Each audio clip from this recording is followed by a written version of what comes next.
Welcome to Buckets. This is Action Network's WNBA betting podcast presented by BetMGM. And this is our best bets episode for Friday, May 31st. I'm Maria Marino. Happy to be back with Jim Turvey. You were away on Memorial Day weekend. We missed you, but that's okay. You missed, a less than stellar betting showing from me on Tuesday. Granted, I had a couple of bad breaks, but I need you, Jim, to help me get back on track for this 4-game slate on Ion Friday night. Yeah, I was saying you're being way too hard on yourself. If you get hooked on 2 of them, getting hooked. That's just going to happen. So I think you had Wnba off by 1 rebound, one other hook. Yes. Kelsey Mitchell, I think, was the other. There's nothing you can do. I loved listening to the podcast as always. Love listening to you and Dano chop it up. Loving hearing your picks, even if you got hooked on a few. Well, we march along. Yes, we march along. I'm glad you pointed that out. Yes, Kelsey Mitchell. In my defense, missed quite a few bunnies. And you mentioned Hamby off by the hook on rebounds. And then also Phoenix just forgot how to play basketball when they went to Uncasville, Connecticut. I've been there, so I can certainly understand a bit of a mental lapse. But that being said, Jim, what are your picks for Friday? Actually, not all your picks, but give us your favorite picks just to start out. Yeah, it's a really nice slate, and I actually like quite a bit. So we'll sprinkle some more in as we go along here. But I picked out 3 for this best bets. I've got the Sun -7.5 on the spread. Then I've got 2 player props. I've got Breanna Stewart over 21.5 points, and Nafisha Collier over rebounds. It's not out yet. I'm guessing it's going to be 9.5. I might even like it 10.5 as well. So the player props for the most part aren't out as we record. So I'm do a little bit of projecting here based on previous games.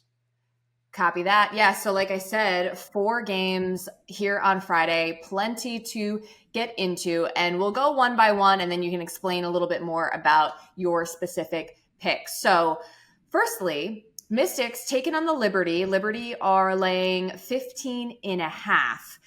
This number looks on the surface to be a little bit high for me, Jim. So I am actually leaning Washington on the spread here. I'm just not quite sure what's going on with New York right now. They definitely haven't looked crisp. They are 5-2 straight up. So we should mention, they've lost back-to-back games, which didn't happen all of last season, until they got to the finals. So that is notable. And they're 1-6 against the spread. You may remember they beat Washington by 5 in the season opener. Mystics, on the other hand, 0-7 straight up. 3-1 against the spread, and 6 of their losses have been by single digits. So they are competing. Certainly can't count on them to win right now. Brittany Sykes is still injured, but they are in a lot of these games. Yeah, it's funny that you say that on the surface it looks big, because that was my gut reaction when I always kind of scan the line just to kind of do a peripheral, okay, what have we got here? And I was like, wow, that seems really big. Then I went to, my numbers and was like, oh, actually, this is pretty much exactly what I have it. If anything, a tiny bit, a little bit, it's 15, a little over 15.5. So actually, if anything, slightly skew Liberty. I'm not going to be on that, to be honest, because I do think the Liberty look really shaky right now. But we only have to go back a week when they were sitting at 4-0, and I think we thought, I had them as maybe the best team in the league right now. So it just goes to show how up and down these seasons are, and it's really easy to get caught in a moment. I'm going to stay away from the spread here. Yeah, Washington's had some weird numbers I wanted to talk through here. They're giving up an insane shooting percentage on 2-pointers. Now, this is a defense that has been good for a long time, and they have Shakira Austin, who she's missed a few games here and there with I think they're calling it load management, something to that effect, with that hip injury she had last season. She's one of the best post defenders, but they're giving up 55.4% shooting on 2s, which is notably higher than anyone else in the league. I think there's two ways to read this. One is it's a small sample size. We're still talking about 7 games, and they've just been a little bit unlucky, or they've played good opponents, whatever, small sample noise, stuff like that. The other is that starting Carly Samuelson as the 4 next to Shakira Austin, even if Shakira Austin is one of the best post defenders in the league, it just isn't going to cut it. And that kind of leads me to the pick side of things, which is that I'm going with Breanna Stewart's points. She hasn't been, her points have dropped about 4.5 points a game this season, and she's had a couple of real duds mixed in there. Yeah. But the way I think they're going to line up, I think they'll have Shakira Austin on Jonquel Jones, which leads to potentially Carly Samuelson on Breanna Stewart. Stewie should just be going into the post and, I was talking through, weaving in like these kind of game scripts here, right? Mhm. I could see a game in which Stewie kind of lives on in the post and JJ tries to stretch Shakira out to the perimeter. And so Stewie is getting, a lot of twos, not threes, and a lot of rebounds. So if you do one of these, same game parlays that has her points over, her rebounds over, but her threes under, those kind of plays sometimes that they like seem inversely correlated. But in a script where I could totally see Carly Samuelson having the matchup on Stewie saying, all right, I'm going to get to the post. JJ, you spread out for three. You bring Shakira out of the paint. Mm. I'll be able to dominate in the post. I think there's something there to that. Now, maybe if that happens, they switch and try and get Shakira onto Stewie, but then they can just inverse it because the Liberty with their two bigs are so good at stretching and posting. So they have a lot of flexibility here, which is another reason why I think they do match up pretty well with Washington. So I for the spread side of things, I'm probably staying away for today, but I do think Stewie has a chance to have a big game. I think you'll see her more in the paint, so I wouldn't bet her threes unless you're betting on the underside of it. But I like her points, her rebounds, a little Stewie game script there if you're looking for a same game parlay. Yeah, and you mentioned a couple of lower scoring affairs for Stewie in particular this season. So she did only have 8 points, which I found very odd in that season opener against Washington. However, the following game, she went out and torched the Fever for 31. And in the most recent game, which the Liberty squeaked by Phoenix, which again makes me a little bit, I'm a little bit suspecting of them. I was gonna say they're a little suspect. I'm suspecting. She had 13 points. It was definitely more of a JJ game. JJ had 20, but again, I could see Stewie kind of wanting a little bounce back, wanting to kind of assert herself in the next game. So I approve, and we'll see if I get up the courage to to bet the Mystics to cover. We'll be keeping an eye on the line, but ultimately, I would just say that I don't look at the Liberty as like should be like I heard what you're saying about your projections and your numbers. I get all that. It's just like simple eye test. I'm like, do I really expect this team to be blowing out opponents by 16 plus? They're certainly capable. They absolutely are. But they don't seem totally in sync right now. Like they seem like they're just kind of a little bit lackadaisical. Like they're just their foot isn't fully on the gas. And so I'm trying to identify what the cause of that is. And also I think all of these bets at the moment should be understood with like the idea that we're looking at pretty small sample sizes at the beginning of the season, and we're still learning a lot about who these teams are. So I'll just leave that disclaimer there, and we'll move on to our next matchup, which is Aces at Atlanta. The Aces are favored by 7.5. For what it's worth, I'll say as well that I lean Aces here on the spread. They're 4-1 straight up, 2-3 against the spread. Now, I think that's largely a product of them being over respected to begin this season, considering how dominant they were a season ago. I think we all had this image in our heads of like, yeah, they're just going to continue to dominate. And they have won for the most part, did have that one loss against Phoenix, but it hasn't been the same dominance that we saw last season with Chelsea Gray on the floor and also with Candace Parker on the floor. That being said, they just went out and made a statement against Minnesota, who was playing very well to start the season, and they took care of them by 14. And I think Minnesota, again, small sample size, but from what I've seen, I think Minnesota is probably a better team than the Atlanta Dream. But just a few other little nuggets here. So I mentioned the Aces kind of rediscovering who they are without Chelsea Gray, and that means a lot of Jackie Young playing point. She's leading the league right now with 8.2 assists per game. A'ja Wilson is just playing like a freaking MVP. She is averaging 26 and 13, so she's leading the league in rebounds so far. Another note, Aces won all of the meetings last year with the Dream, so they went 4-0 straight up, but 2-2 against the spread. Have to understand, though, they were like double-digit spreads because, again, last year they were blowing everybody out. So keep that in mind. And on the Atlanta side of things, they're 3-2 straight up. They beat Washington, LA, which they're expected to beat. Dallas was a nice win. They're 2-3 against the spread. So any general thoughts here, Jim? Yeah, this is the only game that I actually don't have a bet on, but I do think that, kind of just talking more, big picture about the Aces. Well, if you've been listening to this podcast, you know that there's been some skepticism, probably is the right word, about, at least in comparison to how the market saw them, that this Aces team was being overvalued a little bit. I think we were on their regular season wins under, Right. faded them the first few games. I faded them against the Lynx. That's definitely the best they have looked all season. So I'm taking a step back from this one as well. I do think that this Aces team is vulnerable, and in certain matchups, I will still be looking to fade them if the numbers are right there. But this one, Atlanta, to me is just a weird team, a team that I'm not often looking to bound because they have such high variance in their performances. But I do think that the Aces are putting a really heavy load on their top three right now. They have three players at 24% or higher for usage. It's obviously Asia Wilson, Kelsey Plum, and Jackie Young. No other team in the W has three players at that high of a usage right now. So they're really leaning on those three. Now they're stepping up. Asia's likely the MVP right now. Jackie Young, is she the best guard in the WNBA right now? I think she is. Yeah, I would say that. I mean, I'm not gonna debate it. I'm not gonna argue it.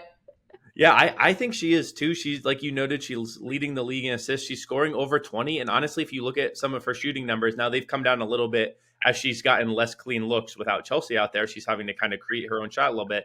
You could make the case that she could even see a little bit of positive regression on some of her shooting numbers. She could be in like the 23 points per game and 8 assists. That's insane. Those are crazy, crazy numbers. So I and I have to shout. I'll briefly shout out. And I'm always shouting up here. Owen Pence, before the season, Okay. I rated Jackie Young way too low. He chewed me out. He was right. Mea culpa. I actually think that she has a decent case right now of being closer to like the Asia and Stewie tier, yes, than like that next tier below. She really has moved herself into a top 5 player in the league. It's been awesome to watch. All that being said, I'm not. I maybe lean towards the Aces with you, but I still have some of that skepticism about how much pressure they're putting on their big three. Any of those three get in foul trouble, any of them, tweak an ankle and have to get off the court for a few minutes. It's just such a heavy load on those three.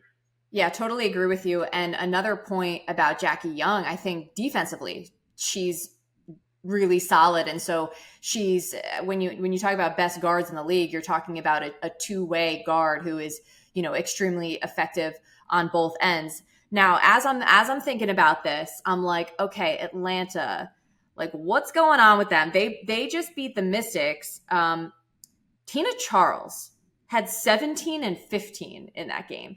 And I do wonder if her size and skill might give them a little bit of trouble because, they added the Aces, added Megan Gustafson, who's been playing fine, but like, I just think that size advantage, like who have they faced that's going to really like maybe challenge Asia a little bit. And so I do wonder about that.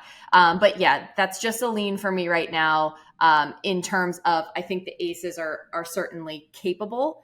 But Minnesota, like they're not the biggest team in the world. So still some question marks. One more thing we have to discuss though on this game. Could this be a Kelsey Plum revenge type game? Because in case you missed it, her ex, Darren Waller, I didn't even know that he was like into music and is apparently a recording artist and singer. But I'm not sure if we can call him that after seeing this video. There needs to be a tier below that. Yeah, so he released, I'm going to call it a breakup music video because the name of the song, hold on, let me find it. The name of it was Who Knew? Parentheses, her perspective. Not sure what that's talking about, but anyway, yeah, there seemed to be a Kelsey Plum-esque like figure symbolized within the video. So I just was like, let me just look up what her props are right now. And I'm seeing over under 19 and a half points. She's averaging 18.6 on the season, but if you take out the last game, so Minnesota, she only scored 13, otherwise averaging over 20 points per game. So, I mean, maybe she is a scorer at Well, heart. and So. I think when you go with these narrative ones, you kind of go for like the extremes, right? So I'd hit, and especially because she's a 3-point shooter too, go for like 30 plus. At that point, it's like if she's clearly Ooh. motivated, you go to the extreme side of it. And I just want to say one last thing. You brought up a very good point on Tina Charles. The dream kind of go as Charles goes. I've noticed they have 3 wins. She has a double double in each of those, and then their 2 losses have been her 2 not as good games. So I think you're onto something that if Atlanta's going to do well, it's going to be via a good Tina Charles game. Okay, good to know. And one more note about KP. She's actually distributing a lot too. It's her and Jackie Young. It's really interesting. And her assist prop is at 5.5. She's had 5+ in every game, 7 and 6 respectively in the last 2 games. So something to keep an eye on with KP dishing the ball as well as scoring. Buckets is presented by BetMGM. Use bonus code ACTION when signing up to get up to $1,500 back in bonus bets if your first bet does not win. For new users in Arizona, Colorado, Illinois, Indiana, Iowa, Kentucky, Louisiana, Maryland, Massachusetts, Michigan, New Jersey, North Carolina, Ohio, Pennsylvania, Tennessee, Virginia, West Virginia, and Wyoming. Terms and conditions apply. Must be 21 plus. Gambling problem? Call 1-800-GAMBLER. Couple more games to get to. Wings at Sun. And you mentioned, Jim, that you like the Sun -7.5. I'll quickly just set this up before I get your cap, but we know the Sun are 6-0 to start the season. Check out our friend Brendan Glasheen, who's a play-by-play voice of the Sun. He just tweeted like a list of all the teams to start the season 6-0. And long story short, almost all of them have either gone to the finals or won a title. So something to keep an eye on. Now, they are only 2-4 against the spread. And this is part of why I liked Phoenix in the last game, which went and burned me horribly. They annihilated Phoenix 70-47. Like, what? Like, insane. But yeah, like they've won a lot of close games, which I think says something about them as a team, that they're comfortable in crunch time, which is great. But like I said, they're just like, they're not blowing people out. They're just playing really well and making the winning plays down the stretch of games. Dallas is 3-2 straight up. They're 4-1 against the spread. They covered the last 3 straight as dogs. So they're competing, but I mean, I wonder about the long-term ceiling of this team. That being said, why do you like the Sun to cover here? Yeah, I'm pretty much with you in that. I think you have to give a lot of credit to LT coaching the Wings over there. I mean, they've had injury after injury, and they've used 9 different starters already through 5 games. That's pretty insane. They're just kind of slotting folks in. Monique Billings, you have to give her a lot of credit for joining the roster as the season was just underway, and she's putting up incredible numbers there to kind of fill in as Natasha Howard comes back from an ankle injury. But I think it's a little bit of fool's gold. They had that 40-point game from Arike, and then they had the next game they beat a Sparks team that was without, I think, their best player in Laisha Clarendon, and they beat them by 1. So this, to me, this is a team that still has some serious question marks, and I think that going against a Connecticut Sun team that is about as solid at like finding those question marks and pounding them into the ground, because they've been together so long. There's so much continuity. They really know what they're doing. They're still the best defense in the league. I think that they're going to ask a lot of questions that Dallas just isn't going to be able to answer on Friday. There's also, we talk about, again, tying bets together. So I gave out Sun -7.5. I think there's a few ways that if the Sun are able to succeed here, that it's going to be because they slow down Arike. Obviously, she's the leading scorer in the W right now. It's over 28 a game. I'm going to be looking towards her under. She's had 2 big games that I personally think, are kind of inflating her numbers. So I'm going to be looking towards a point under. And then in terms of the other half of this, Maddie Seagrass has been awesome the last 2 games. She has, which is great to see from a second-year player here. Mm-hmm. Again, I think there's a little bit of, a small sample, 2 games against 2 not as strong opponents, whereas Connecticut is really, about as strong a front court and back court defensively as you're going to find. Seagrass, I'm really looking, if they post her rebounds, she's had 7 offensive rebounds and then 5 offensive rebounds the last 2 games. Those are really inflating her numbers. She's not a massive rebounder. She's good on the glass, but I'm going to be looking towards unders for her points and rebounds. I'll be looking unders for Arike. I think you can combine all of this. Again, game script, same game parlays. Again, we'll go back to that well. I think that if you do Sun on the spread, Arike under, it's going to be really hard for the Wings to cover if Arike isn't getting her points. So I think those are really tethered together. And then the Seagrass kind of goes with it. That's maybe my favorite play in a vacuum from this game from player props perspective. So if you want to weave it in, you can. Or if you just want to play it on your own, I think that's a really strong play as well. I'm excited for Maddie Seagrass. In case you didn't know, Maddie Seagrass is the reason that Caitlin Clark did not lead the NCAA in scoring, not this past season, but the season before. She was the leading scorer in NCAA D1. So I am a big fan of her. Excited to see her in a starting role. She's played around 35, 36 minutes the last 2 games. Yeah, 15-8 the last game, 22-9 the game before. But to your point, the opponents and is she gonna be able to keep this up? So, I'm confident in the Sun. I'm ultimately not betting a side here because I think that both of these teams, there's just still a lot of unknown. That's kind of the theme of the episode for me. But the Sun do seem to have their stuff together.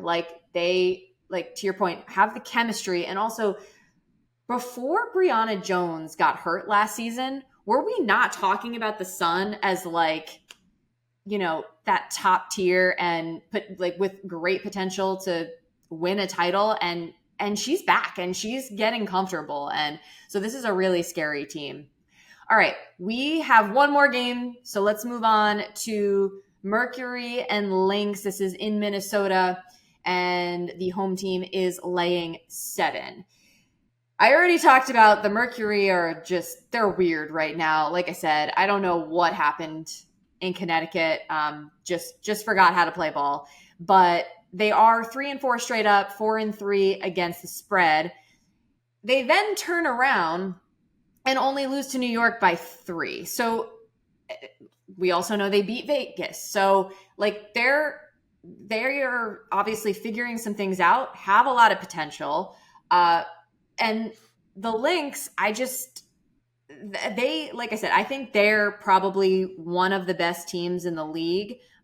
Came down to earth against Vegas, but they're still very, very good. 4-2 straight up, 5-1 against the spread. And once again, we're staying away from a side here, but you have a few leans on props, Jim. Yeah, this is going to be a really fun game. It's not, the old expression, the immovable force, unstoppable object. That's this game a little bit because Minnesota allows the fewest made threes per game. Phoenix is only behind the Aces in makes, and they are first in attempts. And then the inverse of that is true on the other side of the ball. So it's almost a movable force and a stoppable object. It's that Minnesota makes the 3rd most threes while Phoenix allows the 3rd most and the most attempts. So this game to me is going to be really variance heavy because it's going to be, is Minnesota able to kind of cut off Phoenix from taking threes? And on the flip side, is Minnesota going to make the threes that Phoenix is allowing them? So this is really going to pivot on the 3-point shot, I think. So that's why for me, there's no shot more variant than the 3-point shot. So I'm sticking away from a side here, but there are several player props that I'm looking for. The one I mentioned in my best bets, Nafisa Collier, over on her rebounds. She's had at least 8 in every single game. This has been the Danny Barlavi special. I think that they've paid their mortgage on just betting this over and over and over again to start the season. Fee is basically, her and Alana Smith are kind of the front court. Alana Smith is not the biggest rebounder in the world. She's a great rim protector, but Fee is the one who's really been hammering the glass. So her rebounds are up very notably. She had 8 in the first quarter against the Aces last game on a line that started at 8.5. What I'm really curious to see is are the books going to bring this line up to 9.5? Are they going to move all the way to 10.5 after really kind of getting hammered on that last game? So I honestly would play it over 10.5 as well. This is a Phoenix front court that is without BG and now without Beck Allen as well. So their starting four is Sophie Cunningham. Now she's been rebounding really well actually all season. She's doing good work on the glass. But again, Nafisa Collier is a much better rebounder than either of those options. And the Phoenix still does give up the second most rebounds per game, even though they have been doing a better job on the glass than anticipated. I would have had them, the worst in the league by a huge margin. So I'm going to be looking towards Nafisa Collier rebounds. And then we look at Natasha Cloud under assists. So the last two games, the two games that Beck Allen has been out, which I think is very notable for in part why they struggled in Connecticut. I was very surprised they did well. The New York game is just so weird that the New York should have had like the two bigs against this Phoenix front court, and they just couldn't figure it out. Yeah. Again, it's early days and there's funky games, but Cloud in the last two games has had 3 assists each time, which really has brought down. She started the season averaging almost double-digit assists. She really was kind of clicking in that offense, but a lot of those were to Beck, and we're just kind of in the flow of an offense that has looked not as strong with Beck Allen out. So I'd be looking at under on her assists. The Lynx also have the best defensive rating in the W, and they allow the third fewest assists per game. So kind of, and if we're thinking that, when this game comes down to, is Minnesota going to be able to limit the number of threes Phoenix gets up, that kind of plays into that script as well. So again, maybe Natasha Cloud under assists is a good sign for Minnesota. Those two are maybe more correlated even than the books realize. So, and then just one more to wrap up here. Courtney Williams, her points and assists. I think that this is a game where, we've joked about Girl Dad and he's impressed us this year as a coach. To me, this is a game where he's going to really try and funnel Courtney Williams into some of those mid-range shots.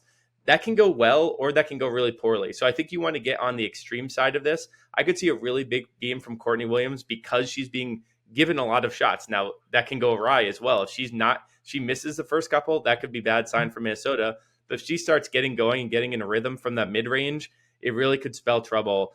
Phoenix gives up the most assists per game. Courtney Williams is averaging over 6 a game for the Lynx. Phoenix is a fast-paced team as well, so Lynx should get plenty of looks. So if you want to take that towards an extreme, either points plus assists, or if you're not able to get that at an escalator, playing them individually at escalators, I think she has a chance to have a really good game. If they do indeed funnel her into that mid range and kind of try to draw that out of her, she may just flip it on them and really be thriving in the mid range this game. I appreciate you coming with all of these ideas, Jim. Well done. And I think that's a great point about Rebecca Allen. And by the way, I think if Phoenix had Beck Allen, they probably would have come away with the victory against New York because, she used to play at New York, plays very well there. And they just needed a little bit more of a scoring punch. But she was ruled out for this game, still in concussion protocol, had a fall against Dallas like a few games back. So hopefully she will be back soon. And I think that just about covers it for all of the games here on this Friday night. Very exciting slate on Ion once again. And maybe I'll get my courage back up to give some of my own props again. Don't let the hooks scare you. Don't let the hooks scare you off. The hooks are evil. The hooks. No, it's okay. a net, a push or something. Yeah. No, it's all good. But really, I'm just curious to see how this all pans out. One other thing before we go, since we were talking about Nafisa, I got to thinking, don't hate a look at her for MVP or Alyssa Thomas, who we talked about earlier, but in that 7 to 800 range, take a look at the numbers. That's something I'm going to be mulling. And we're going to, I think, in the coming days, do a little bit more of an update as far as Rookie of the Year race, those odds, MVP odds. As of now, it's certainly Asia's award to lose, but there are some contenders out there. So we'll definitely get into that. But in the meantime, thank you for listening to Buckets presented by BetMGM. We will be back Tuesday with more best bets. Until then, enjoy the weekend. Enjoy all the games. Jim Turvey, thank you so much. Once again, I'm Maria Marino. Let's get buckets.